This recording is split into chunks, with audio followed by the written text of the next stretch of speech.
大人になってから読み返すと共感できる、正しかったなと思うキャラの主張。1% という数字はね、地球を賭けのチップにするにはあまりに高すぎるんだ。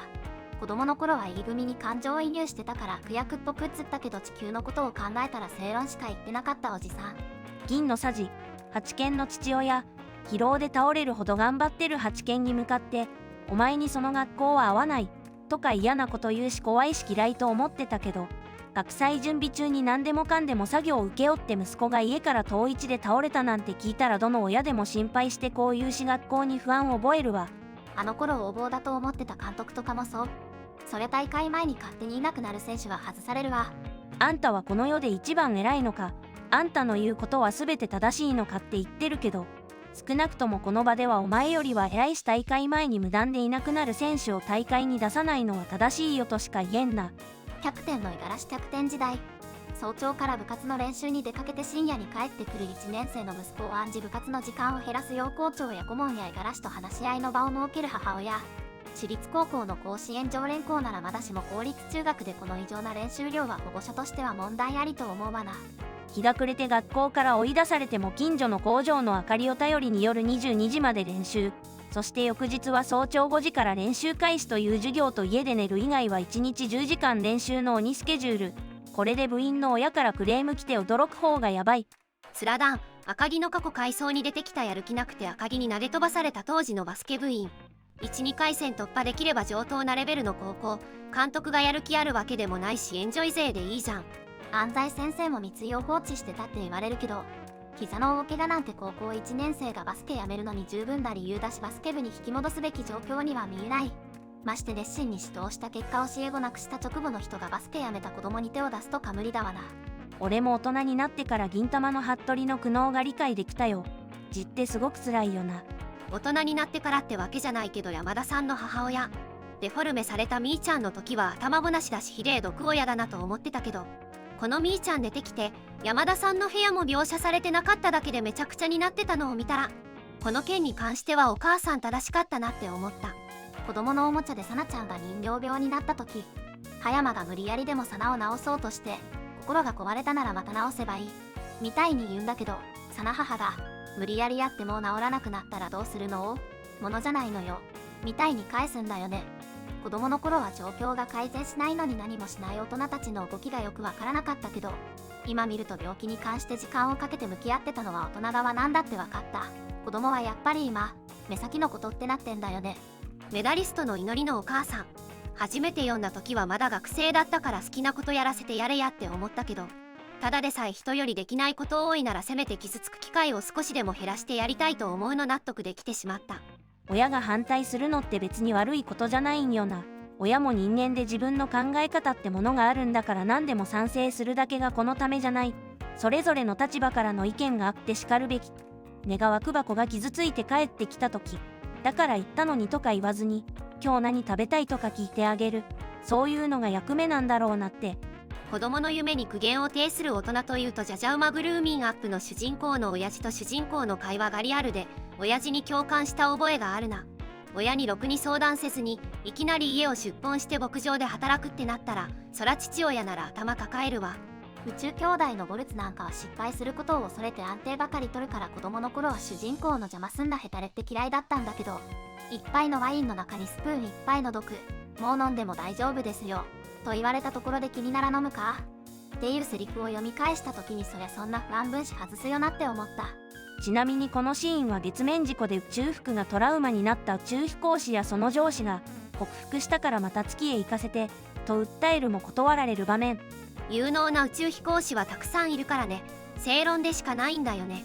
もし仮に日々とを行かせてパニック発作でミッション失敗、最悪死人出たらマスコミやネットでめっちゃなさ叩かれまくって大変なことになるしな。パニック発作を起こしてた人を月面に送ったって完全アウトだし。パトレイバーの福島課長、後藤みたいな物騒な部下を持たされて在職中はさぞかし辛労だったろうな。ゆっくりお休みください。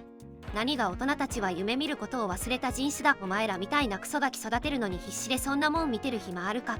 やっぱお父さんは心配性のこれよ。めぐみの大悟に出てくるお偉いさん、名前も役職も覚えてないけど主人公のやり方がめちゃくちゃすぎるので危険人物として追い出そうとする嫌な大人。だと子供の頃は思ってた。大人になってから読み直すと当たり前すぎてやばい。終盤はそれ自体が作品のテーマになってたね。人を救うための組織なのに、ルールを守れば人が死ぬ、ルールを破れば組織が死ぬ。第五自身がそれで葛藤していた。FF10 の塾と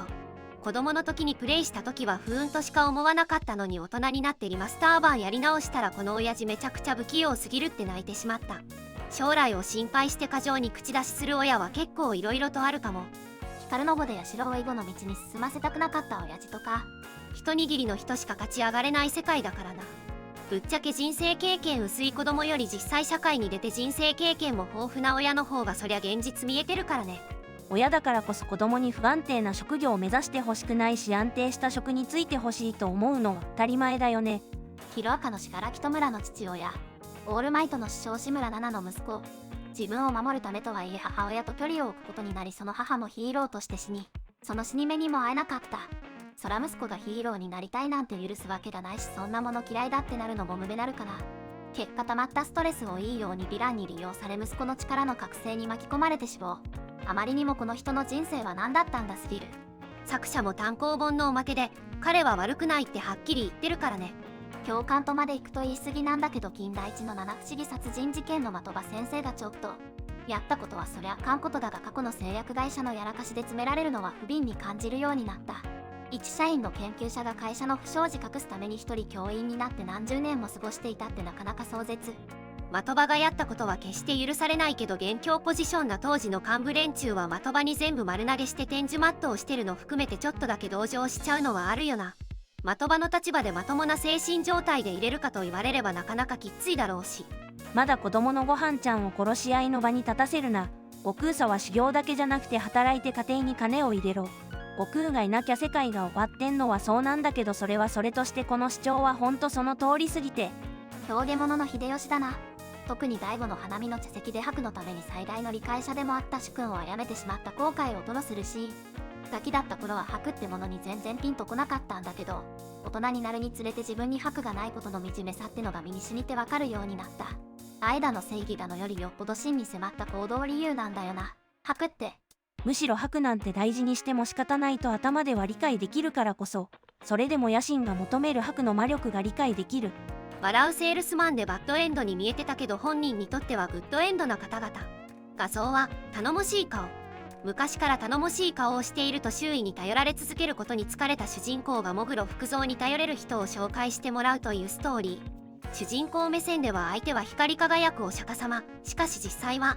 これ発見したのが主人公の奥さんだからバッドエンドに見えるけど、本人は間違いなく幸せなんだよな。ハイジのロッテンマイヤーさんなんかは今回はお休みです。いつもあんまり取り上げてないキャラ中心にしてみました。でもやっぱり蛍の墓のおばさんやロッテンマイヤーさんが見たいんやという方はこちらの動画をどうぞ。次はどんな漫画のネタをまとめようかな。またよろしくお願いします。